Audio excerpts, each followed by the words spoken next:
You can lose part of your hearing long before you ever realize something is wrong. Not suddenly, not dramatically, but quietly, in ways so subtle that your brain convinces you everything is fine. And that's exactly why so many people ignore the early signs until the damage is already done. Most people believe hearing loss means silence. They imagine a moment where sound just disappears. But real hearing decline almost never works like that. It starts with distortion, with effort, with small daily frustrations that seem harmless on their own. And because they don't feel urgent, they get dismissed, joked about, or blamed on something else. At first, it doesn't feel like a health issue. It feels like life getting noisier, people talking faster, accents becoming harder to understand, restaurants being badly designed, TVs having terrible audio mixing. You assume the problem is everywhere else, never in your own ears. The truth is, your hearing system is one of the most overworked systems in your body. It never turns off. It processes thousands of sounds every day, filters what matters, ignores what doesn't, and sends clean signals to your brain so you can understand the world. When that system starts to weaken, your brain works harder to compensate, and that compensation hides the problem. One of the first signs almost everyone ignores is asking people to repeat themselves. It starts casually. You miss a word here and there. You say, "What?" or "Can you say that again?" without thinking twice. You still hear people talking, so you assume you're fine. But if you pay attention, you're not missing whole sentences. You're missing specific sounds, usually the sharp ones, consonants like S, T, F, K, and TH. These sounds carry clarity, not volume. When they fade, speech becomes blurry instead of quiet. That's why people don't sound softer, they sound unclear. Words blend together, sentences lose definition. And because the volume seems normal, your brain concludes that people are mumbling, or not speaking clearly, or talking too fast. Rarely does it suspect you're hearing. Another early sign shows up in noisy places: restaurants, family gatherings, offices, coffee shops.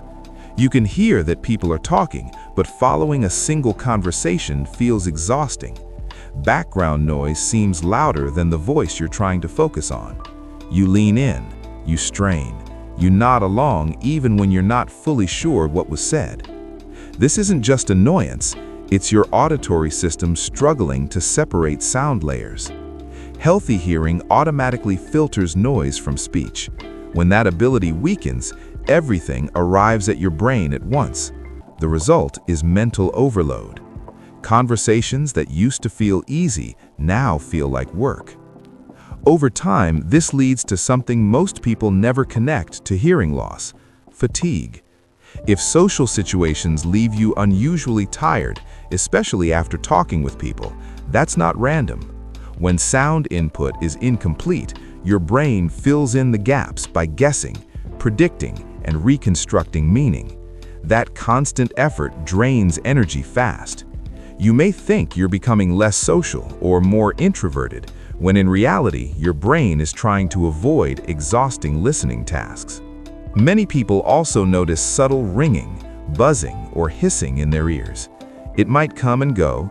It might only show up at night or in quiet moments. Because it's not constant, it's easy to ignore. But intermittent ringing is often an early warning sign that the auditory system has been stressed. Years of loud music, headphones, traffic, tools, or machines add up. Damage doesn't need to be dramatic to be real. Repeated small stress creates long-term changes. Another sign that hides in plain sight is volume creep. The TV slowly gets louder over months or years. Music sounds better when it's louder than it used to. You start using subtitles even though you can technically hear the dialogue. When someone mentions the volume, you think they're overreacting, but gradual change feels normal because your brain adapts step by step. What would have felt too loud years ago now feels comfortable. Mishearing words is another overlooked clue. Not missing them, but hearing the wrong word entirely. Someone says cat and you hear cap. Someone says 15 and you hear 50. These mistakes happen because certain frequencies no longer come through clearly. The brain fills in the closest match. Many people blame distraction or memory, but often it's neither. It's sound distortion. There's also an emotional side that surprises people. Irritation, impatience, feeling overwhelmed by noise. When hearing starts to decline, everyday sounds can feel sharp or chaotic. Your nervous system stays on edge because it's constantly trying to process unclear input. This can show up as frustration in conversations or a desire to escape noisy environments. It's not a personality change, it's sensory overload. Another behavior change that often goes unnoticed is avoiding phone calls. Phone audio lacks visual cues like lip movement and facial expressions. If you find yourself preferring text messages, not because you're busy, but because calls feel frustrating, that's another signal. Many people unconsciously adjust their habits to avoid difficult listening situations without ever asking why. The key thing to understand is this: early hearing decline doesn't announce itself. It blends into daily life. It disguises itself as stress, aging, distraction, or annoyance. And because you can still hear something, your brain insists everything is fine. But ignoring these signs has consequences. When hearing input becomes less reliable, the brain reallocates resources to compensate. Over time, that extra effort can affect focus, memory, and mental stamina. Social withdrawal often follows, not because people want to be alone, but because interaction becomes tiring. The good news is that early awareness changes everything. Catching hearing changes early gives you options. You can protect what you still have. You can adjust habits before damage progresses. You can make informed choices instead of reactive ones. Think of hearing like vision. If your eyesight slowly blurred, you wouldn't wait until you were blind to take it seriously.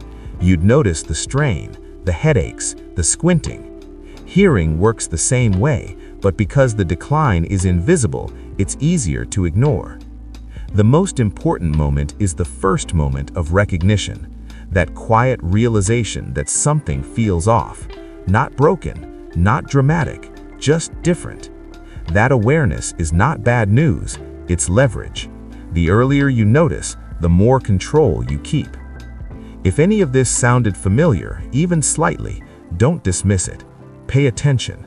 Small signals exist for a reason, and listening to them now is far easier than trying to fix the consequences later. If you want to learn more about protecting your hearing and supporting it as early as possible, you can check the link in the description to explore a simple option many people overlook. Take a look when you're ready. Thanks for listening, and take care of your hearing.